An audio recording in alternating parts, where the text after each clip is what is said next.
नमस्कार, आप देख रहे हैं न्यूज एट 11। आपके साथ मैं हूं सबीना देशमुख। 11 बजे की तमाम बड़ी जरूरी खबरों के साथ हम हाजिर हैं, लेकिन शुरुआत करेंगे इस वक्त की बड़ी खबर के साथ। कटनी से हमारे पास आ रही है, जहां मिड डे मील खाने से 5 साल के बच्चे की मौत हो गई। वहीं इसी मिड डे मील को खाने से 5 बच्चों की तबीयत खराब हो गई, जिनमें से 2 की हालत गंभीर भी बताई जा रही है। 2 बच्चों का इलाज जिला अस्पताल में जारी है। मंझगवा गांव की यह घटना बताई जा रही है। मिड डे मील का जो मकसद नजर आता है, कई इलाकों में कुछ अलग ही दिखाई देता है, जहां पर बच्चों को अपनी सेहत से हाथ धोना पड़ता है। बड़ा खिलवाड़ बच्चों की सेहत के साथ होता है। हालांकि ये कोई पहला मामला नहीं है, ऐसे पहले भी कई मामले उन ग्रामीण इलाकों से सामने आते हैं, जहां पर उम्मीद की जाती है कि मिड डे मील के जरिए बच्चे जो हैं उनकी सेहत का ध्यान रखा जाएगा, पोषक आहार उन्हें मिलेगा, जिन पोषक तत्वों की जरूरत उनकी बढ़ते विकास के लिए जरूरी है। वहीं पर यह ताजा मामला एक बार फिर से सिस्टम पर गंभीर सवाल खड़े करता है कि किस तरह से 5 बच्चों की तबीयत यहां पर खराब हो गई, 2 की हालत गंभीर है और एक 5 साल की मासूम को अपनी जान से हाथ धोना पड़ा इस दूषित मिड डे मील को खाकर। जाहिर सी बात है, आगे अब जांच की बात कही जाएगी, कार्रवाई की बात कही जाएगी, दोषियों को ढूंढा जाएगा। लेकिन सवाल यही उठता है कि बार बार इस तरह के मामले क्यों सामने आ रहे हैं, क्यों बच्चों की सेहत के साथ एक बड़ा खिलवाड़ यहां पर किया जा रहा है। फिलहाल इस पूरे मामले में 5 बच्चों की तबीयत खराब बताई जा रही है, लेकिन 2 बच्चे ऐसे भी बताए जा रहे हैं जिनकी हालत इस मिड डे मील को खाने के बाद ज्यादा गंभीर हो गई। उनका इलाज इस वक्त जिला अस्पताल में चल रहा है। कटनी के मंझगुआ गांव की ये घटना है। तो आप अंदाजा लगा सकते हैं कि किस तरह से एक 5 साल की बच्ची की मौत इस मिड डे मील को खाने से हो गई है। हालांकि इस मुद्दे को लेकर जी मध्य प्रदेश छत्तीसगढ़ लगातार अपनी जिम्मेदारियां निभाता रहा है। हमने कई बार बड़ी चर्चा भी इस पूरे मुद्दे को लेकर की है कि मिड डे मील क्यों मौत का खाना बन जाता है, मौत का सामान बन जाता है। ऐसे में हमें तर्क लगातार यही मिलते रहे हैं कि ये एक बड़ी योजना है और इसमें कोई 2 राय भी नहीं है। लेकिन उन इलाकों का क्या, और खासतौर से उन ग्रामीण क्षेत्रों का क्या, जहां पर दूषित खाना खाने को ये बच्चे मजबूर हो जाते हैं और ऐसे में बच्चों को अपनी जान से हाथ धोना पड़ता है। परिवार की खुशियां उनसे छिन जाती हैं, बच्चे की तबीयत जो है वो खराब हो जाती है। उल्टी, दस्त, पेट दर्द, चक्कर की शिकायत भी अब मिड डे मील को लेकर आनी आम बात हो गई है। नजर इस खबर पर बनी हुई है। एक और खबर हमारे पास आ रही है सुकमा से, जहां ब्लास्ट में 3 सुरक्षाकर्मी जख्मी हो गए। कोंडा थाना क्षेत्र के मरलीगुड़ा गांव के पास नक्सलियों ने यह धमाका किया। सड़क निर्माण कार्य की सुरक्षा में ये जवान तैनात थे। तो एक बार फिर से नक्सलियों की नापाक कोशिश यहां पर सामने आ रही है। कोटा थाना क्षेत्र के मुरलीगुड़ा गांव के पास नक्सलियों ने बम ब्लास्ट किया है। जिन 3 जवानों के जख्मी होने की खबर है, वो सड़क निर्माण के कार्य की सुरक्षा में तैनात थे, क्योंकि अक्सर नक्सली यही कोशिश करते हैं कि जो निर्माण कार्य है उन्हें रोका जाए, उसमें किसी तरह से दिक्कत सामने रखी जाए। और एक बार फिर से नक्सलियों के नापाक मंसूबे यहां पर सामने आए हैं। ब्लास्ट में 3 सुरक्षाकर्मी जख्मी हुए हैं, यह खबर भी हमारे पास आ रही है। मरलीगुड़ा गांव के पास नक्सलियों ने इस नापाक साजिश को अंजाम देने की कोशिश की है। सड़क निर्माण का काम यहां पर चल रहा था और इसी की सुरक्षा में हमारे जवान यहां पर तैनात थे।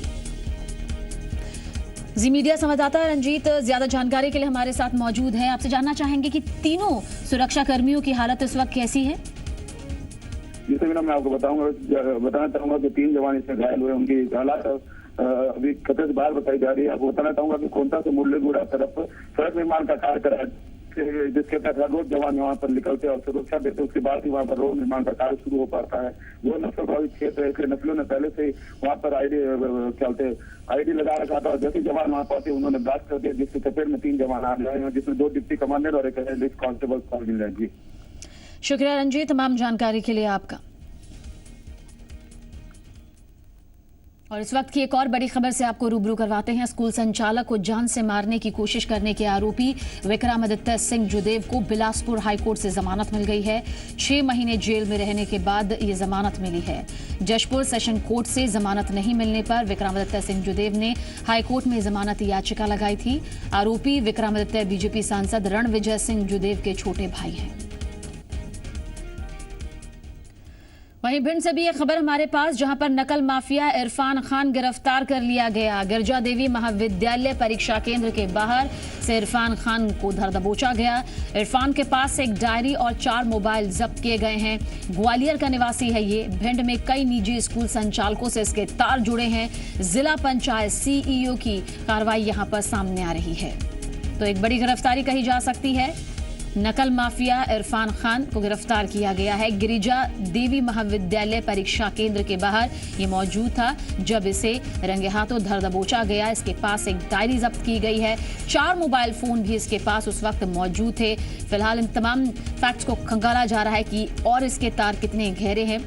हालांकि ग्वालियर का ये रहने वाला है और बताया जा रहा है कि भिंड में कई निजी स्कूल संचालकों से इरफान खान के सीधे कनेक्शन थे। नकल माफिया इरफान खान की गिरफ्तारी यहां पर सामने आई है और जिला पंचायत सीईओ की तरफ से यह कार्रवाई की गई है। जिस तरह से नकल के जरिए छात्रों के भविष्य से एक बड़ा खिलवाड़ हो रहा है। जी मध्य प्रदेश छत्तीसगढ़ भी ये सवाल हमेशा से खड़ा करते रहा है कि सिर्फ ये छात्र अपने बलबूते नहीं बल्कि जो अधिकारियों की दलालों की बड़ी मिलीभगत होती है उसका नतीजा यहाँ पर भुगतना पड़ता है इन्हें। और नकल माफिया इरफान खान की ये बड़ी गिरफ्तारी यहाँ पर सामने आ रही है जिससे और बड़े कनेक्शन तार यहाँ पर खुल सकते हैं पूरे नकल को लेकर। प्रदीप शर्मा जी मीडिया संवाददाता ज्यादा जानकारी देंगे। प्रदीप, क्या कोई जानकारी आपके पास इस गिरफ्तारी को लेकर? जी सभी ने आपको बता दो, भिंड में नकल जो जिस तरीके से परीक्षाएं हो रही हैं बोर्ड की, उसमें नकल में काफी कड़ाई चल रही है। उसके बावजूद भी नकल माफिया अपने जो कारगुजारियां उनमें सफल होते नजर आ रहे हैं। इसी तरह से युवक ग्वालियर निवासी युवक जो लड़कों को बाहर से ओटी करा रहा था, डायरी वगैरह उसको पकड़ी गई है और उसको जिला पंचायत सीईओ ने गिरफ्तार करके उसको सिटी कोतवाली भिजवा दिया है। जी सभी ने शुक्रिया प्रदीप तमाम जानकारी के लिए आपका। तो नकल माफिया इरफान खान की गिरफ्तारी यहां पर हुई है। कई और कनेक्शन भी सामने आ सकते हैं।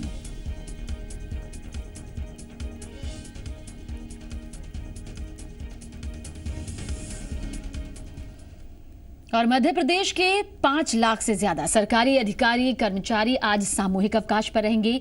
ये लोग 71 सूत्रीय मांगों को लेकर हड़ताल पर रहेंगे। हालांकि इस अवकाश से स्वास्थ्य, शिक्षा और जल संसाधन विभाग को अलग रखा गया है। रिपोर्ट देखिए। मध्य प्रदेश के सरकारी दफ्तरों का कामकाज पूरी तरह से ठप हो सकता है। दरअसल राज्य के करीब 5 लाख अधिकारी कर्मचारी अपनी 71 सूत्री मांगों को लेकर सामूहिक अवकाश पर रहेंगे। जाहिर है सामूहिक अवकाश का ये प्लान प्रत्यक्ष और परोक्ष रूप से जनता के ऊपर भारी पड़ने वाला है। लेकिन कर्मचारी संघ सामूहिक अवकाश के मसले पर फिलहाल कोई गुंजाइश जनता और सरकार को देने के मूड में नहीं।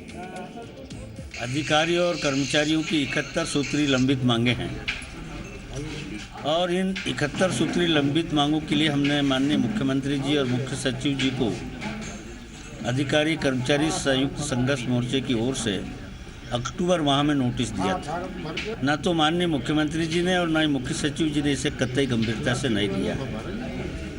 इससे जाहिर होता है कि सरकार कर्मचारियों की मांगों के प्रति ना तो गंभीर है और ना ही संवेदनशील है। मध्य प्रदेश अधिकारी कर्मचारियों के संगठन का आरोप है कि प्रदेश सरकार से कई बार उनकी समस्याओं को लेकर बातचीत हुई है, लेकिन अब तक कोई नतीजा सामने नहीं आया। यही वजह है कि उन्हें सामूहिक अवकाश पर जाने को मजबूर होना पड़ा। इसमें पूरे संगठन शामिल हो रहे हैं। सरकार ने हमको एक अच्छा मौका दिया है कि हम लोग सभी जो संगठन थे प्रदेश के मान्यता प्राप्त संगठन, वो सब हम लोग एक मंच पर आ गए। कोई विधायक ने किसी ने विरोध नहीं किया। हर महीने हर साल तनख्वाह इनकी बढ़ जाती है, पर कर्मचारियों के नहीं। अपनी 71 सूत्री मांगों को लेकर फिलहाल कर्मचारियों अधिकारियों के संगठन अडिग हैं। इसमें 1 जनवरी से 30 जून के बीच एक वार्षिक वेतन वृद्धि का लाभ केंद्र एवं छत्तीसगढ़ सरकार के समान दिया जाए। 10, 20 और 28 साल की सेवा पूरी करने वाले कर्मचारी को बिना किसी शर्त के समयमान वेतन दिया जाए।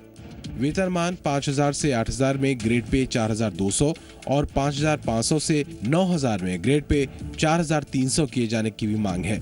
इसके साथ ही क्लर्कों और शिक्षकों की वेतन विसंगति दूर की जाए। दैनिक वेतनभोगी और संविदा कर्मियों को नियमित किया जाए। अधिकारियों, कर्मचारियों और वाहनों की आउटसोर्सिंग प्रथा बंद की जाए और 2003 से 2013 तक के महंगाई भत्ते का भुगतान करने की मांग की गई है। हालांकि शिक्षा, स्वास्थ्य और जल प्रदाय सेवाओं को फिलहाल इस सामूहिक अवकाश से अलग रखा गया है।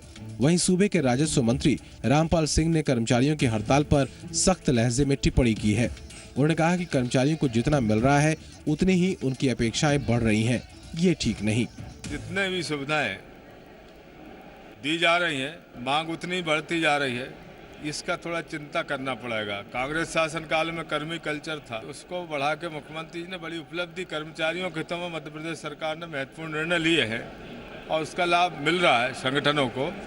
इस पे और कहाँ किस चीज़ की जरूरत है, उस पर भी गंभीरता से चिंता की जाना चाहिए। भले ही स्वास्थ्य सेवाओं को इस हड़ताल से दूर रखने की बात कही गई हो, लेकिन संविदा स्वास्थ्य कर्मचारियों की हड़ताल ने पहले से ही स्वास्थ्य सेवाओं पर खासा असर डाला है। दूसरी तरफ सूबे के करीब 5 लाख अधिकारियों कर्मचारियों का सामूहिक अवकाश पर जाने का स्टैंड कहीं न कहीं जनता की परेशानी बढ़ाने वाला है। ऐसे में शासन के लिए मौजूदा हालातों से निपटने की चुनौती यकीनन बड़ी है। शरद श्रीवास्तव, जी मीडिया, भोपाल। राजनांदगांव की तरफ रुख करते हैं, जहां सुमित ग्रुप और सावरामल विनोद कुमार लोहिया के ठिकानों पर आयकर विभाग ने छापेमारी की। आज सुबह जबलपुर और इंदौर से आयकर विभाग की टीमें पहुंची। इन लोगों ने जयस्तंभ चौक मौजूद सुमित बाजार, फैशन स्टूडियो, महावीर कंस्ट्रक्शन समेत सुमित ग्रुप के ठिकानों पर छापेमारी की।